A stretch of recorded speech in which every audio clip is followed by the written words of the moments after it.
que foi o que Jesus fez por nós ali na cruz do Calvário. E aí, nessa manhã, eu quero trazer a memória mais uma vez à igreja, trazer a memória a você o porquê que nós adoramos esse Deus, o porquê que foi necessário o próprio Deus descer da sua glória e morrer por mim e por você. A palavra de Deus vai dizer que lá no princípio, no início de tudo, na criação, Deus fez todas as coisas e disse Deus: haja e ouve. Querido, em cada galáxia, em cada constelação, em cada estrela, em cada planeta, em cada ser vivo nesse universo gigante, todos estão dizendo glória ao Deus Criador. E quando nós vemos lá no Éden, Deus cria, Deus chama a existência aquilo que não existe. Ele diz haja e ouve. A ciência vai falar do Big Bang, e para mim a concepção do Big Bang nada mais é do que a voz de Deus falando haja. Houve uma grande explosão, porque do nada não tem como surgir nada, mas da voz de Deus tudo aparece, tudo surge, porque Ele não está limitado às leis da natureza, às leis que Ele mesmo criou, porque Ele é o Criador. Ele não se limita ao nosso tempo, Ele não se limita às leis naturais deste mundo. Há uma lei que diz que todo que pecou vai morrer. Por isso que eu e você morremos por causa do pecado. A morte é por causa do pecado. Quando o homem peca, entra uma lacuna. O pecado e a morte agora, o combo da maldição entra na humanidade. Eu e você estamos fadados à morte. Essa é a lei natural. Mas Jesus, Ele não está preso à lei natural. Ele venceu essa morte. Ele é Deus, e por isso, sendo Deus, Ele vence a morte. E esse Deus soberano, grandioso, todo-poderoso, que nós estamos aqui nessa manhã adorando. Quantos vieram adorar esse Deus? Amém? Glória a Deus. Só que lá no Éden, nós vemos que Deus cria todas as coisas. Cria os animais, cria a vegetação, cria tudo. Tudo que nós conhecemos vem da boca de Deus. Vem da ordem de Deus. Haja e ouve. Só que, querido, quando Deus vai fazer o homem, Ele diz: agora vamos fazer o ápice da criação. Vamos fazer a coroa da criação. E Deus reúne aquele concílio, o primeiro concílio ali entre o Pai, o Filho e o Espírito, e diz: agora façamos o homem a nossa imagem, conforme a nossa semelhança. Agora Deus vai criar o homem e vai soprar sobre o homem o seu Espírito, o Espírito da vida. E Deus vai fazer um jardim maravilhoso, chamado de Jardim do Éden, e agora coloca o homem no Éden. E agora Adão está ali no Éden. Agora Adão tem uma vida tranquila, uma vida onde ele faz tudo com alegria, porque todos os dias vem um amigo dele conversar com ele. Adão também foi amigo de Deus. Adão conversava com Deus todos os dias, na virada do dia. O Deus Todo-Poderoso descia para conversar com Adão. E aí, Adão, como é que você está? Só que Deus viu uma necessidade em Adão. E viu, a Bíblia vai dizer que tudo que Deus fez era bom. Mas Deus vai falar para Adão, observar Adão e vai dizer: não é bom que o homem esteja só. Porque Deus nos criou seres relacionais. Meu irmão, se você está isolado, ei, não é bom. Se você está distante, se você não tem pessoas com quem confie na vida, na jornada, na caminhada, na trajetória da vida, não é bom. Tenham pessoas ao seu lado. Não é bom que o homem esteja só. Não fala apenas de matrimônio, mas de relacionamento, de vida, de confiança. Não é bom estar só. O próprio Deus assim fala. Não é bom estar só. E aí Ele cria uma companheira idônea, a primeira mulher da terra, o primeiro homem e a primeira mulher. Adão e Eva agora estão no jardim. E sabe qual é a primeira ordem de Deus para eles? Agora vocês podem comer de tudo que eu criei aqui está na mão de vocês. Administra, cuide, produza a terra, cuida da terra. Ei, Adão, ei, Eva, é de vocês. Comam de tudo do jardim. Aleluia. Comam de tudo. É permitido. Só tem um porém. Aí a segunda ordem de Deus. Porque a primeira ordem é coma de tudo. A segunda ordenança: tem uma árvore que produz o fruto do conhecimento do bem e do mal. Dela você não vai comer, porque no dia que você comer, certamente você morrerá. Tem um porém. Ei, mas tudo é permitido.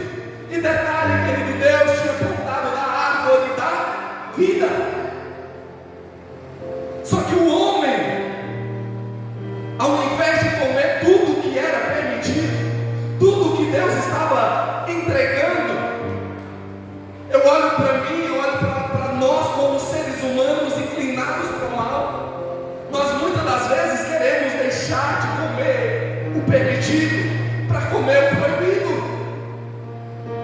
Ei, querido, tudo é permitido. Você quer o jardim do Éden? Se alimente, nutre a sua vida. Aqui é permitido, aqui é a árvore da vida, aqui te dá vida. Ei, não olhe para o que Deus está falando, não dê atenção quando Deus fala, não, fuja. Só que o erro de Eva foi cair na armadilha do diabo. E a função do diabo, querido, nunca é tirar Deus da sua vida. A função do diabo não é tirar Deus. Ele quer apenas mudar Deus de lugar na sua vida. Você quer adorar? Adora. Esse Deus é poderoso? Ele é poderoso. Mas ei, o que tem no teu coração? O que está em primeiro lugar no teu coração? Porque se Deus estiver em primeiro lugar, a minha função é tirar Ele do primeiro lugar. A minha função é de criar como Deus agora como um meio para você conquistar algo, para você obter algo. A minha função agora é te tirar da orientação de Deus. Porque o primeiro mandamento é amar o Senhor teu Deus sobre todas as coisas, de todo o teu entendimento, de toda a tua força e de todo o teu coração. Mas se você estiver fazendo isso é uma ameaça para mim, porque eu não quero ver o bem de vocês. Eu vou perecer, mas eu quero levar vocês junto comigo. Esse é o pensamento do mal. E aí ele chega diante de Eva e vai falar para Eva: o negócio é o seguinte, é verdade que você não pode comer de nada nesse jardim. É verdade que vocês têm uma dieta aqui equilibrada. Não é tudo que vocês podem comer. Qual era a fala de Deus? Pode comer de tudo. Só que o diabo, ele sempre vem pervertendo a palavra de Deus. A função do inimigo é sempre plantar uma semente de dúvida, é sempre plantar uma semente de distorção da palavra de Deus. Por isso que o apóstolo Paulo, falando para Timóteo, ele diz: ei, Timóteo, pregue a sã doutrina. Antes da doutrina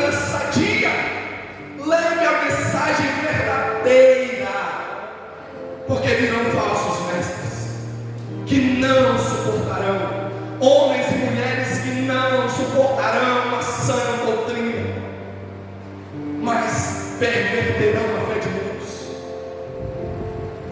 levando ao povo doutrinas de demônio, doutrina diabólica.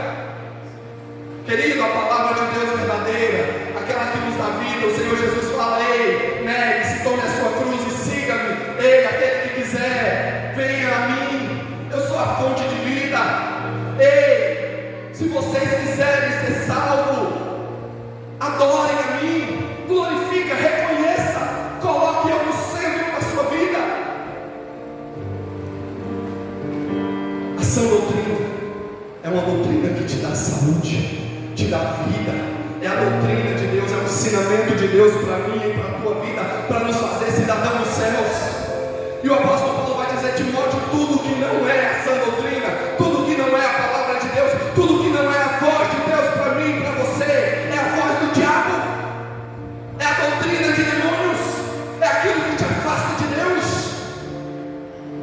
Esteja firmado na sã doutrina, na rocha verdadeira. Seja como um homem prudente que edificou a sua casa sobre a rocha.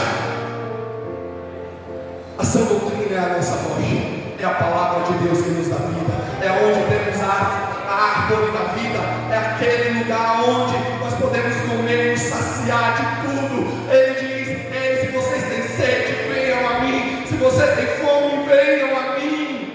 Eu sou o que você precisa para viver.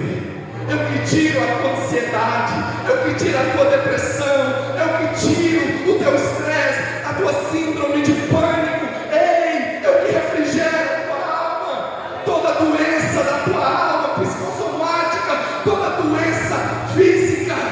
Ei, eu sou a cura. Estejam em mim e as minhas palavras estejam em vocês. Venha aí. Ele diz: venha, venha, porque nós estamos na sã doutrina, e eu tenho uma responsabilidade com essa igreja, de estarmos fortalecidos na palavra do Senhor, na voz do Senhor, para mim e para a tua vida, porque nós venceremos, como Ele venceu. Ele diz: vós também vencerão. Só que Eva ouviu a voz do diabo, ouviu a voz do inimigo, e Adão foi um omisso. Porque onde estava Adão? Cadê o Adão? Quando eu e você, meu irmão, estamos em outro lugar, fazendo outras coisas e não cuidando do que Deus colocou em nossas mãos, nós estamos negligenciando a nossa família e a nossa casa.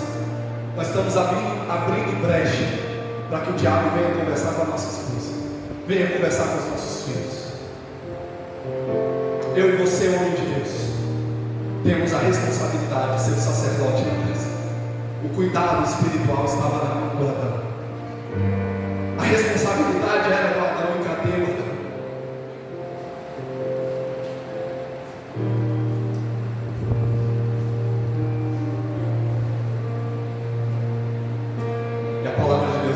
Que ela come do fruto, e ela viu que o fruto era bom e dá para Adão, e Adão também come do fruto.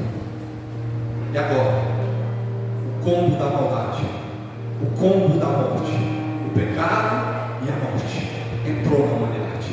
Paulo, escrevendo aos Romanos, ele vai dizer: ei, que agora todos estão debaixo dessa lei, a lei do pecado e da morte. Toda a raça humana, de Adão até hoje, estão debaixo dessa lei, porque o pecado gera a morte.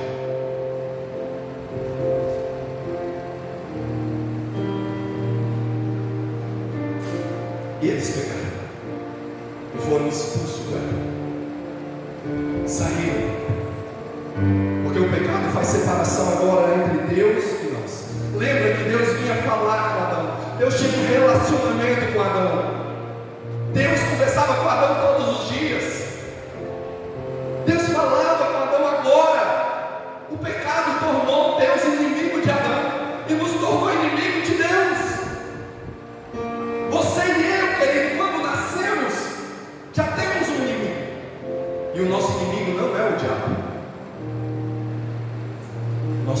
inimigo se chama Deus. Por quê que eu sou inimigo de Deus? Por causa de uma coisa que você temos dentro de nós, chamada pecado. Aquele que vive no pecado se constitui inimigo de Deus. É a palavra de Deus que nos diz: aquele que vive na prática do pecado se constitui inimigo de Deus. Nós estávamos em guerra contra Deus, em conflito com Deus. Por quê? Porque Deus é santo.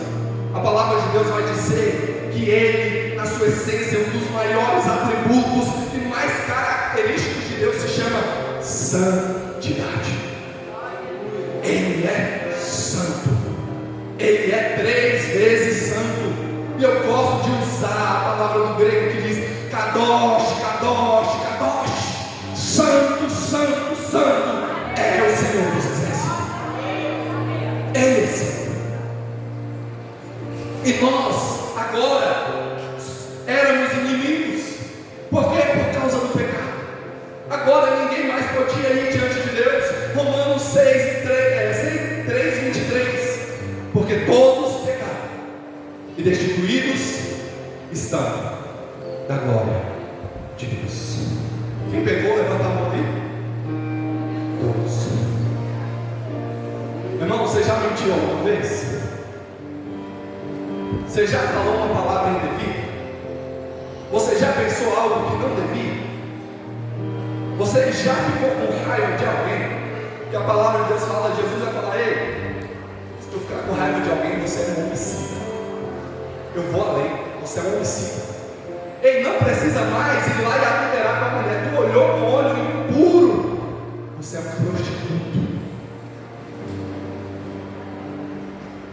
Então todos pecaram.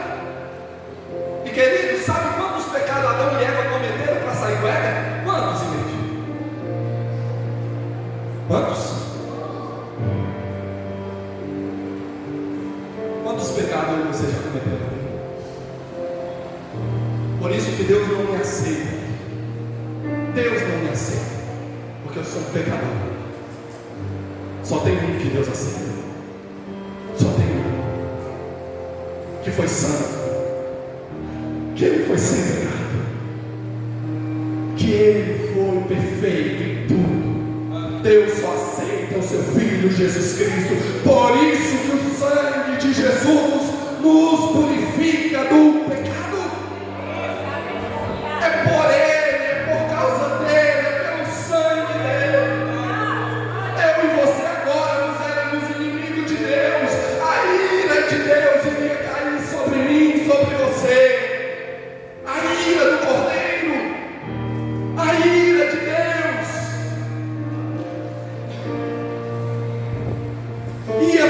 ia nos exterminar. Quando o povo viu Moisés lá no monte, e a glória, a Shekinah de Deus desceu no monte, sabe o que o povo fez?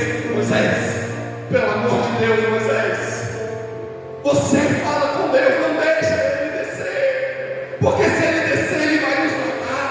O povo ficou com medo, por causa da glória de Deus, porque diante de Deus, querido, o pecado não se subsiste. Ele é santo, e nós éramos inimigos dele. Mas a palavra de Deus vai dizer que veio o homem, posteriormente a descendência de Adão, Caim. Nós sabemos da história, mata seu irmão Abel. E agora Caim é a figura do homem rebelde, do homem mau, sanguinário. Caim vai construir uma cidade, vai se estabelecer, vai criar filhos e filhas. Mas da descendência de Adão também nasce o Sete, que agora é a linhagem dos filhos de Deus. E de Sete nós vamos ver a história de um homem chamado Noé. E em Noé, Deus fala para Noé, a Bíblia vai dizer que Deus olha do céu e não vê nenhum justo na terra, mas a graça de Deus está cuidando da minha e da sua vida, porque pela graça Ele vê bons olhos na vida de Noé. E não é porque Noé era bom, não, querido. Não é porque Noé merecia, não. é graça, é favor de Deus, é bondade de Deus. Porque Noé estava no meio daquela podridão. O cenário de Noé, o cenário ali de Gênesis 6, era um cenário caótico, era a depravação total da humanidade, eram pecados horrendos diante de Deus. E como foi nos dias de Noé? Noé esteve ali no meio daquele povo. E Deus fala: Noé, faz uma arca, entra na arca você e sua família. E agora eu vou exterminar esse povo, porque o pecado deles está cheirando mal às minhas narinas. Eu estou sentindo um cheiro de podridão, Noé. Ei, eu vou acabar com tudo. Igreja, lá tinha criancinha, lá na época de Noé tinha criança, tinha recém-nascido, tinha ou não?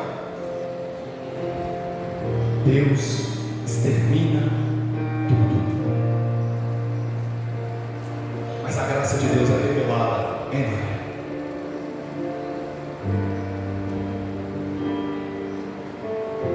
E Deus manda o dilúvio. Só que Noé e sua família estavam dentro da arca. Deus já está apontando o seu filho. Ele já está falando: ele é a arca, ele é o meu e o teu lugar seguro. Ele é quem vai te proteger da ira, ele é quem vai te proteger do dilúvio, ele é quem vai te proteger do pecado e do mal. Estejam nele. Se vocês estiverem em mim, dentro de mim, comigo, não é Deus mais alguma coisa, não é a minha vontade, mas depois a vontade de Deus, não, é a vontade dele, é viver no centro da vontade dele. Noé entra na arca, é guardado por Deus, e da descendência de Noé nós vamos ver que Deus vai levantar um homem chamado Abraão. Em Abraão, agora Deus vai levantar um povo exclusivo dele. Deus agora quer se revelar, Deus agora quer se mostrar a humanidade. Ele quer agora novamente o contato com o homem, porque lá no Gênesis ele falou, ele fez uma promessa: quando o homem pegou da raiz da mulher, vai nascer um que vai pisar na cabeça da serpente, vai nascer um que vai vencer o mal, porque o plano de salvação já estava estabelecido por Deus. O plano para me salvar, o plano para te salvar, Deus já tinha estabelecido. E nós vamos ver que Abraão, o patriarca Abraão, agora tem um relacionamento com Deus.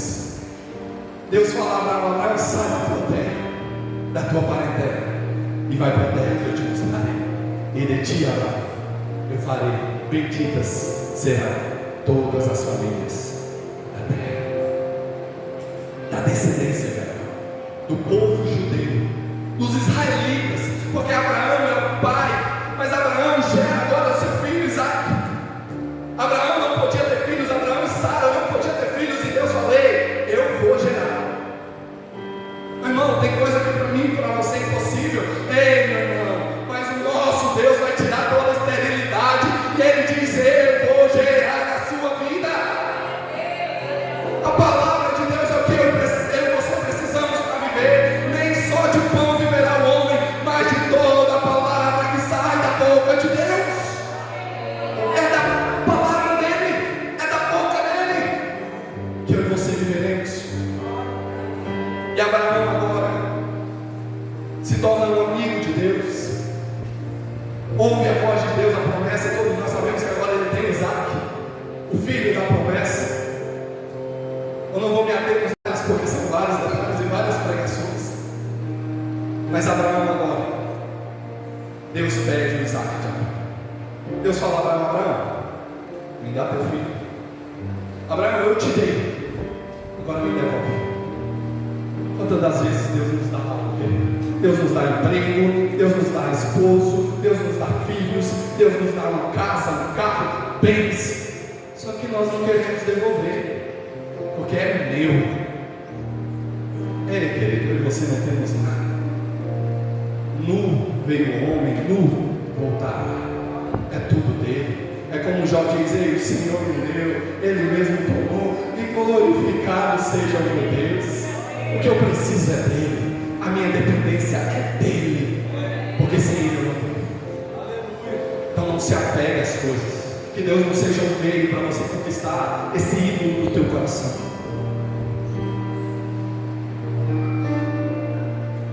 E Abraão agora, ele vai entregar.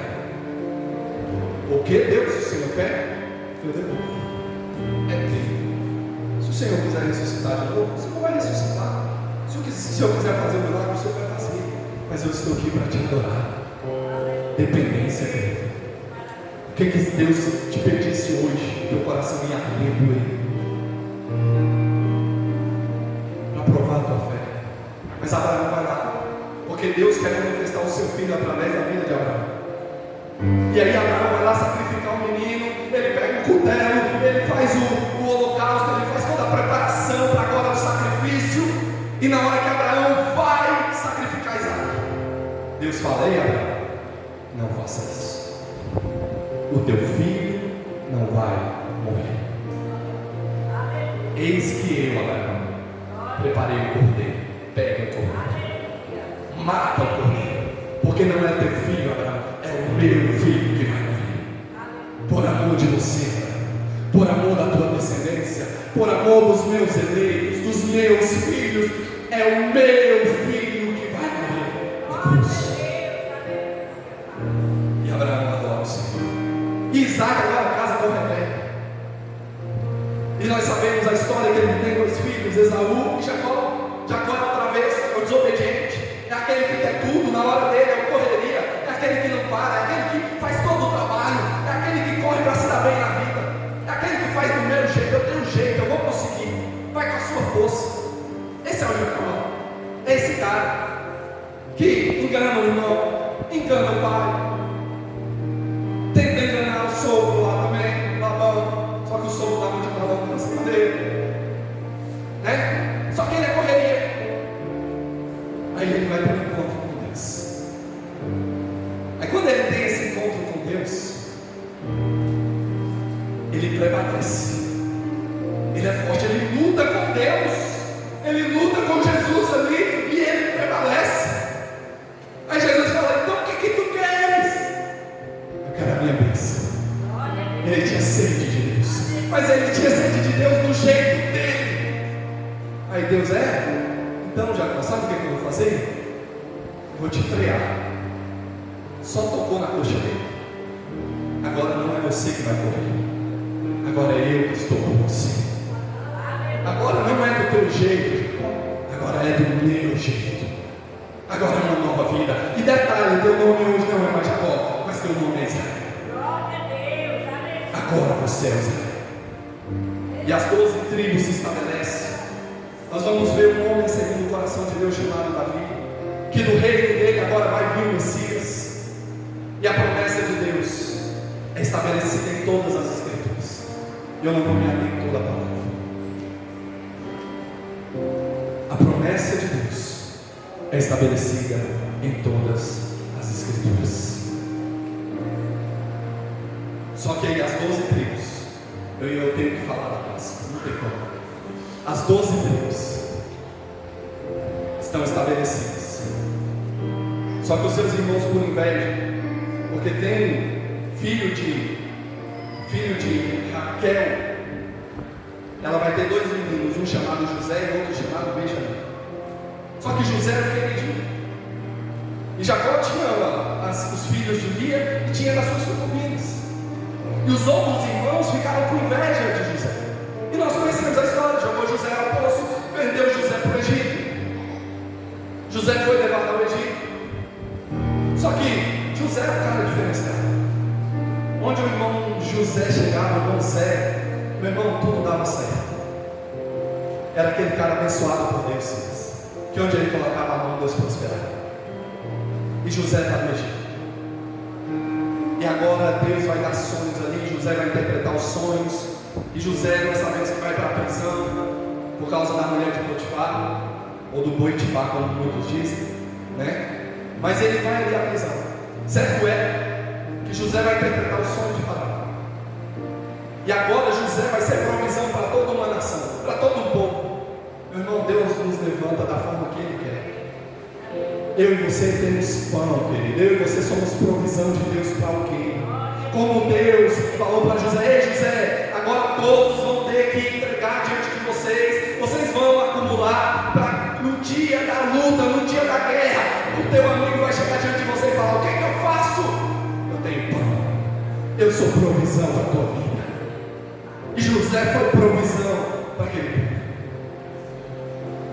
Só que aí José traz toda a sua família. E agora eles estão no Egito. Todo o Israel de Deus agora está no Egito, se estabelece no Egito. E o Egito não é o nosso lugar. Nós podemos passar de passagem, mas lá não é o nosso lugar. O lugar que Deus nos quer é na eternidade. É na terra que manda leite, que manda mel. É na terra prometida. Amém? E aí eles estão lá agora no Egito. 430 anos o povo escravizado. 430 anos. E aí Deus fala para eles: ei, agora é o seguinte, Moisés, Deus levanta um libertador chamado Moisés. E aí agora Moisés vai lá diante de Faraó e ó, Deus está mandando você liberar o povo. O Faraó endurece o coração, ou Deus endurece o coração de Faraó, e agora ele não quer libertar o povo. E aí Deus fala: vou mandar. Moisés fala: Deus vai mandar pragas. E Deus manda as 10 pragas. Só que na 10ª praga tinha algo diferente. Deus fala: ei, calma aí. Na 10ª praga vai acontecer a sentença de Deus. Deus vai matar. Agora Deus vai entrar na casa do povo e matar o povo. E qual era a 10ª praga? A morte do primogênito. Agora o anjo da morte ia descer, e aonde ele entrasse, ele ia matar o filho primogênito daquela casa. A sentença de Deus ia ser executada. Só que aí Deus fala a Moisés: Moisés, mas com o meu povo vai ser diferente. Vocês vão fazer o seguinte: vocês vão pegar um cordeiro, vocês vão matar o cordeiro, vocês vão pegar o sangue do cordeiro, vocês vão passar o sangue no umbral da porta que é de madeira. E o sangue do cordeiro vai aplacar a ira de Deus. A morte, o anjo da morte vai vir para executar a sentença. Mas aonde tiver o sangue do cordeiro, e quem já entendeu, ele pode glorificar o Senhor. Onde tiver o sangue do cordeiro, a morte não vai entrar. A morte não tem poder. Vai ser estabelecida a minha Páscoa. E vocês vão fazer isso em memória de mim. Vocês vão celebrar a festa da Páscoa. E a festa da Páscoa é uma festa judaica, não é uma festa cristã. Porque Jesus veio estabelecer a sua própria festa. Mas Ele é a concretização da Páscoa. Ele é. Então ali eles estabelecem a Páscoa, o anjo da morte vem, e onde tem o sangue, o povo é guardado por Deus. E nós sabemos que eles vão para o deserto. E agora Jesus, ele vai vir aonde? No ventre de uma mulher, de uma garota, de forma virginal, em um sêmen de homem. Ele se faz o Deus Todo-Poderoso, querido. Agora presta bem atenção nisso. O Deus Todo-Poderoso, o Deus Criador dos céus e da terra, do universo, onde todos os seres do mundo estão glorificando esse Deus. Ele se reduz ao sêmen masculino. O Espírito é fecundado na semente da mulher, no óvulo da mulher. E agora, esse Deus grande está entre nós. Ele veio lutar conosco. Ele veio resgatar aquilo que havia perdido.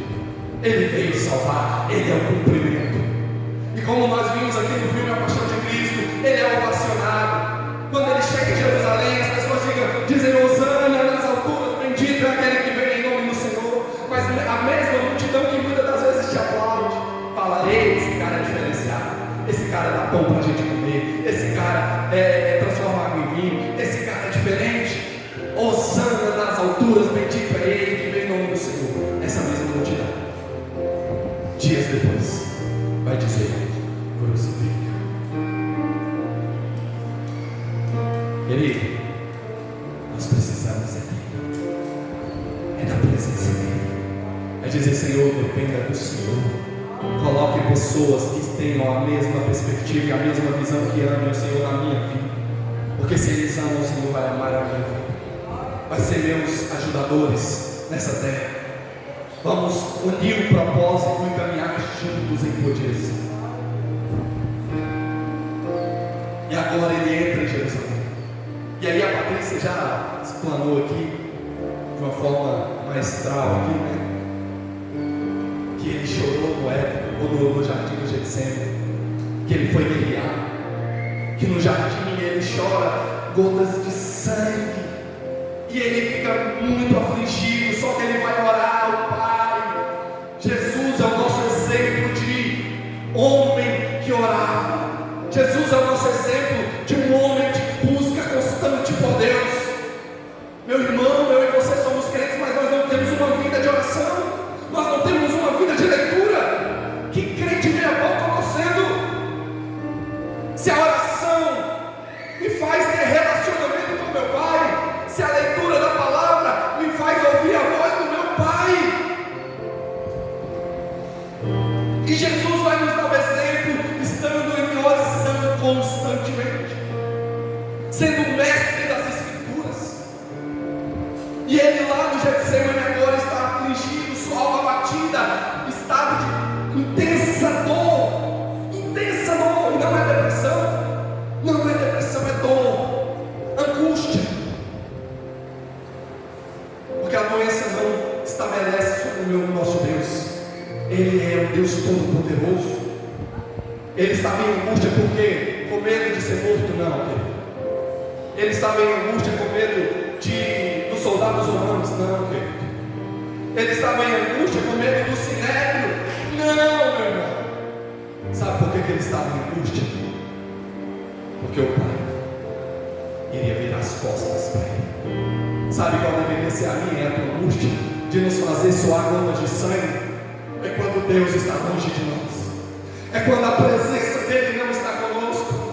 Moisés vai falar: não me faça sair daqui, Deus, se a tua presença não estiver comigo. Porque o que eu e você precisamos é da presença dele. É dele. Só que o Pai iria virar as costas, e o meu e o teu pecado ia ser despejado sobre Jesus. Mas ele chora, mas ele levanta e fala: é chegado, que não seja feita a minha, mas a tua vontade. Sabe qual a oração que ele nos ensina? Pai nosso, que está no céu, santificado seja o teu nome, venha a nós o teu reino, que não seja feita a minha vontade, mas a tua vontade, a vontade do Pai. Jesus vai agora ser levado, Judas o trai, dá um beijo, vende ele como escravo, porque 30 moedas era o preço de um escravo. E Jesus é levado agora para ser julgado diante de Pilatos. Pilatos lava as mãos. Pilatos coloca Barrabás e fala: ó, vocês escolhem então, eu libero Barrabás ou eu libero Jesus? Barrabás, Barrabás. E o que eu faço com Jesus? Crucifica. Um inocente vai morrer como culpado. Quem era Barrabás? Assassino, truculento. Eu e você. Natureza perversa, pecador. Só que o Filho de Deus, ele vem e ele fala: eu pago a dívida. Eu pago a dívida. E eles o levam para um lugar chamado Monte da Caveira, o Gólgota. E lá eles o crucificam. Esteve de ouro, fica a postos, por gentileza. Eles o crucificam.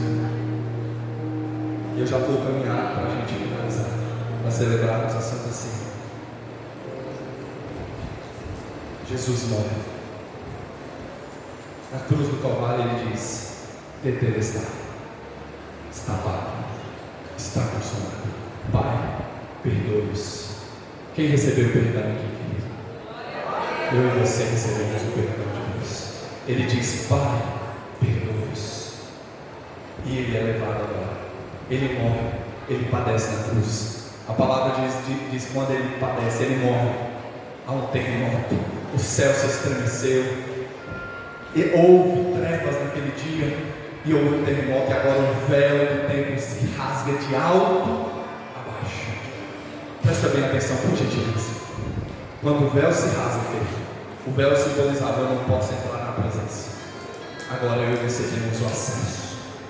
Agora ele vai dizer que eu e você somos sacerdotes reais, nação santa, povo exclusivo de Deus. Agora eu e você podemos dobrar em nossos joelhos e falar: Pai, o relacionamento foi rompido lá no Éden, mas agora eu tenho acesso direto. Jesus diz: ei, eu não sou todos os caminhos. Porque tem um ditado lá fora que é: todos os caminhos levam a Deus. Certo ou errado, igreja? Errado? Igreja, todos os caminhos levam a Deus, certo ou errado? Certo. Todos os caminhos levam a Deus. Todos. Mas tem um caminho que leva para a salvação. Diante do juízo de Deus, todos vão comparecer. Mas Jesus diz: o Pai me aceita, e eu sou o caminho verdadeiro. Eu sou a verdade. Eu sou a vida. Então todo caminho leva a Deus, mas só existe o caminho, que é Jesus. Ele é o caminho que nos conduz à vida. Todos os outros caminhos levam a Deus para a condenação eterna, mas quem está em Jesus vai viver com Deus para a salvação eterna. Amém? Então, queridos, ele morre. Ele morre. Ele padeceu. Ele foi transpassado por mim e por você. O seu corpo é tirado agora da cruz e levado ao sepulcro. E querido, presta bem atenção. Presta bem atenção. Se você hoje está aqui, nós estamos aqui, finalizou o culto aqui agora, você vai para o aeroporto. Você vai fazer uma viagem internacional. Quem quer fazer uma viagem internacional aí? Amém? Glória a Deus. É bom, né, viajar, queridos? Chega todo mundo com um sorrisinho, né? Viajar é bom, a gente se sente feliz. Nós vamos fazer uma viagem internacional. Primeiro, não só uma viagem, nós vamos fazer uma escala, uma série de viagens. Primeiro, nós vamos lá para os Estados Unidos. Quem gostaria de ir nos Estados Unidos? Tem gente que não. Gostaria. Acho que deve ser legal ter a experiência, né? Você vai no estado da Pensilvânia. Você vai chegar lá no estado da Pensilvânia e encontrar o túmulo de Charles Roosevelt. Você vai conhecer o túmulo de Charles Roosevelt. Quem é Charles Roosevelt? Ele é o criador das Testemunhas de Jeová. O túmulo dele está lá nos Estados Unidos com os dizeres o seguinte: aqui se encontram os restos mortais de Charles Roosevelt. Ele está lá em terra. Aí você pega outro avião, agora com destino a Paris. Quem quer ir em Paris? Amém? Eita, Torre Eiffel, o pessoal gosta, né? Você vai chegar lá em Paris, na cidade da França, na capital, e vai visitar o túmulo de Allan Kardec. É o túmulo de Allan Kardec. Lá na sua lápide vai dizer que aqui jaz os restos mortais de Allan Kardec, criador, fundador do Espiritismo. Você vai pegar outro avião, querido, e vai lá para a Índia. Você vai viajar para a Índia agora.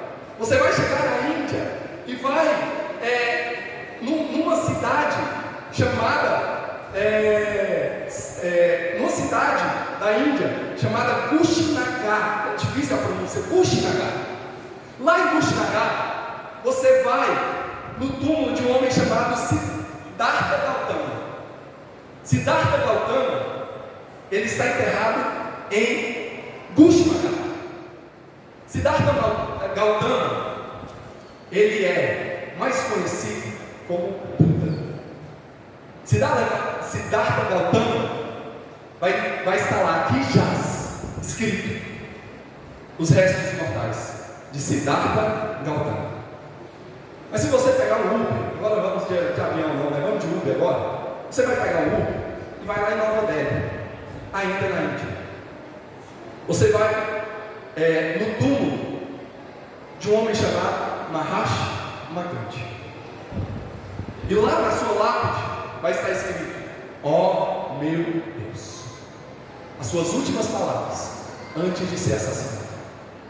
Vai estar escrito: ó meu Deus. Embaixo escrito: aqui jaz os restos mortais de Mahatma Gandhi. Mas se você pegar outro avião e na Itália, na sua capital, Roma, no menor estado que existe no mundo, no menor país que existe no mundo, chamado Vaticano.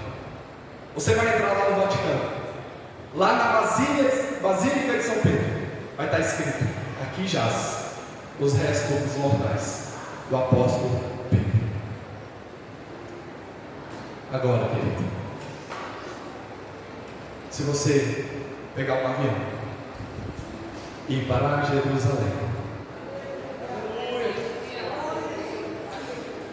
e entrar em um jardim, caminhar até uma pedra aonde tinha um grande sepulcro,